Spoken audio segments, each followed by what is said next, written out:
Hey folks, David Stewart here. Don't forget, March 27th, it's coming. The Keys to Prolific Creation. Make sure you pre-order that. It's time to talk about the new Warriors. Not the new Warriors. The new Warriors are now the old Warriors, and now there's the new Warriors, or the new social justice Warriors. Maybe we'll call them that. Let's take a look. I can't help but dunk on this. I really don't care what Marvel does anymore. At least I thought I didn't, and then I saw this and I thought this must be a joke, and I can't tell if it is or it isn't. We've entered a realm of existence where parody and reality are indistinguishable from one another. So is this a parody? Is this a joke? I don't know, but I'm going to assume it's not. It seems like everybody writing this is taking it seriously. I know the writer for this is apparently was a comedy writer. So maybe this is a comedy, but we don't have the new Warriors. Instead, the new Warriors are the mentors. They're the old Warriors now. The mentors for the new Warriors. Let's take a look at them. I'm not going to play the trailer. The trailer is one of the cringiest things I've seen on the internet. But anyway, let's take a look at it. Rising superstar Luciano Vecchio. Let's take a look at some of his concept art with these characters that apparently were designed by Daniel Kibblesmith, who is a comedy writer. And I can't tell, again, if this has got like a tongue-in-cheek element, if it's comedy or not. First one is Screen Time, which is an Asian kid with a phone on his face. That's what it amounts to. Let's take a look at him. A meme-obsessed super teen. I'm guessing these people haven't met a whole lot of kids. Kids are not super meme obsessed.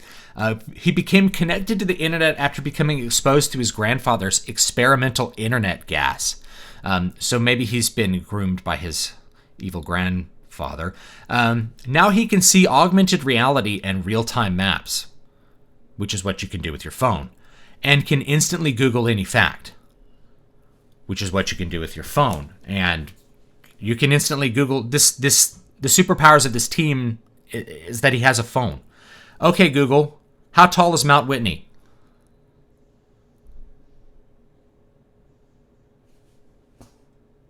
14,505 feet. Wow, it looks like I'm Screen Time. I've got this superpower. So he's got Google Glass. That's a superpower, like the Microsoft HoloLens. What a superpower. I wanted to have a teen character who felt as now as the new Warriors did in 1990, fellow kids. His amazing superpower is he has a phone on his face. Let's look at this dynamic duo here, Snowflake and Safe Space. Yes, this would be a parody or a joke if I were making a joke comic. This is exactly the kind of people I would make. So Snowflake can make snowflakes, which she can throw. What a great weapon. Why do we give superheroes weapons that are worse than just firearms, right? I mean, that's something that I at least appreciated about, say, characters like Cable. It's like Cable had guns and shot them, or Bishop. They shot guns. They're like, guns rule, let's shoot them. So Safe Space can conjure up force fields, pink force fields, but only if he's using them to protect someone else. So if you want to overcome Snowflake in Safe Space, you just hit Safe Space with a stick. He can't protect himself. You just beat him down or shoot him, and then you can take your time with Snowflake, who will be throwing ice at you while you do this. So I don't know how effective ice shurikens would be, but surely less effective than, a 45 caliber pistol, right? So that's what we've got, Snowflake and Safe Space. Now, They list Safe Space is a big, burly, sort of stereotypical jock. I don't know about you, but when I see pink hair and pink, I don't know what you even call that outfit. When I see that, I don't think stereotypical jock. Just because somebody is slightly muscular and that doesn't make him a stereotypical jock. He can only trigger them if he's protecting somebody else, so very easy to overcome here. Snowflake is non-binary. Now, she's clearly female, just with short hair, but goes by they, them, and has the power to generate individual crystallized snowflake-shaped shurikens. The connotations of the word snowflake in our culture right now are something fragile, and this is a character who is turning it into something sharp. Yeah, I get that. Now, I would mention that snowflake is actually a kind of racial slur from back in the day against usually against like black men who are acting white or like effeminate. So there you go. We've accidentally named one of our characters who's black racial slur. Great. This is a current year. This is what we're doing. Be negative. This is actually probably the best of the bunch, but is so cringy and stupid. This is like Cold Steel the Hedgehog in like Marvel hero form for the new Warriors. He's a vampire, and he's obsessed. I got to read this to you. He's also obsessed with all the music and attitude of a classic long past decades. By the way, that typo's in the description there. Like the 90s and the aughts. Yes, long past decades like the aughts, which were 10 years ago. They're past decades. They're not long past. It's not like the 1920s. It's not like he's obsessed with the roaring 1920s. We're in the new roaring 20s now, but yeah. So the world is a vampire, and so am I. This is like somebody who has vague nostalgic memories of the 90s and thought kids might like someone who had some sort of obsession with past decades. It's very, very odd. But he's a vampire kid, but he also ages, so whatever. He's actually the best of the bunch simply because he's not nearly as cringy as the others, but it's pretty cringy. This is like Cold Steel the Hedgehog. This is just cringe. It's no longer parody. So the other ones are like, this is a parody, a joke. This is just cringy. Now this is the worst one of the bunch, and I have to spend a minute on this one. Trailblazer. Let's start with the concept art. This is a 250-pound woman with a thigh gap. I don't think so. She has hips which are narrower than hips which are wider than her shoulders, which is a feat. Now, the hips are wider, not just like there's fat packed onto normal hips, like a normal human being that happens to be overweight. We're talking the hips have to be wide because of this massive thigh gap. She'd have to have like hippopotamus hips and some sort of extremely narrow clavicles to have this strangely squat appearance. Which leads me to believe maybe this person's actually an alien because her ears are lower than her eyes. Her nasal bridge is above her eyes and sticking way out. And this concept artist seems to like to color top lips only. I don't really know why that is. I don't know what's with the coloring of the top lips only. It's a little bit weird looking to me.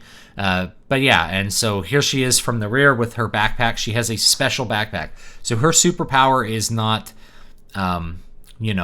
something like, Loki, who could eat more than anyone else in Norse myth. Her special power is she has a bag. Her magic backpack is actually a pocket dimension with seemingly infinite space from which she can pull out useful or random objects. It's not always under her control, so that's not great. She claims to have her power from God, but not the God you're thinking of. If I could think of anything else besides like the annoying agnostic current year lefty, not the God you're thinking of, pretty much is going to encapsulate that. She's a group home and foster kid. Oh, great. It gets better. Who is volunteering at a senior center. Very virtuous. When this mysterious threat shows up and Night Thrasher runs to the rescue. And because she helps him, she ends up in the crosshairs of this new outlawed law. Outlawed law, huh? Interesting copy, folks. Trailblazer wants to help people, but she doesn't think of herself as a superhero yet. Well, she's going to need to get in shape because otherwise she's going to be running to catch up, and it's not going to be pretty. I don't know what she's pulling out of her infinite bag.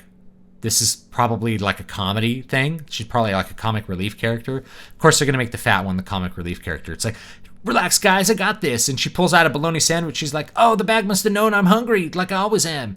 And they're like, no, why can't you pull out a bomb or something useful? And she's like, let me try again. It's like, oh, great, a bagel. I wanted a bagel. It's like eventually she'll pull out something that's useful for the situation after the rest of the team flails about somehow not dying, despite the fact that they have no powers of any kind. So we have a kid with a phone. We have a dude who can conjure force fields, but not to protect himself. And we have somebody who throws ice, chunks of ice. Yay. We have a vampire. He's probably going to do all the work. And then we have Trailblazer, who's probably going to be a comic relief character, and which leads you to wonder why they made her so overweight. So that's the new Warriors. Now, I will say something else to conclude this video. lots of people on Twitter have been making the very good point that I am basically doing free promotion for this comic. And they're not wrong, because I am giving attention to something. And I usually don't pay attention to Marvel stuff. I thought I was done. But this was so cringy and so stupid, and it just appeared to not be a parody. I mean, like, I can't tell the difference anymore. That I just had to talk about it. So I dunked a little bit on it on Twitter, and I'm dunking on it now. So if you are a person watching this and you see this and you're like, this totally looks like a comic I am probably going to buy, I would love for you to just drop a comment and say, you know what, I might buy this. You don't have to explain why. If you want to explain why, you can. I think this is completely one of the cringiest things I've ever seen. But if you just say, you know what, thanks for bringing this to my attention, I might buy it. I almost want this to succeed so it exists for me to dunk on more. But I probably won't. But yeah, I don't think it would necessarily lead to sales, even though I'm giving it attention.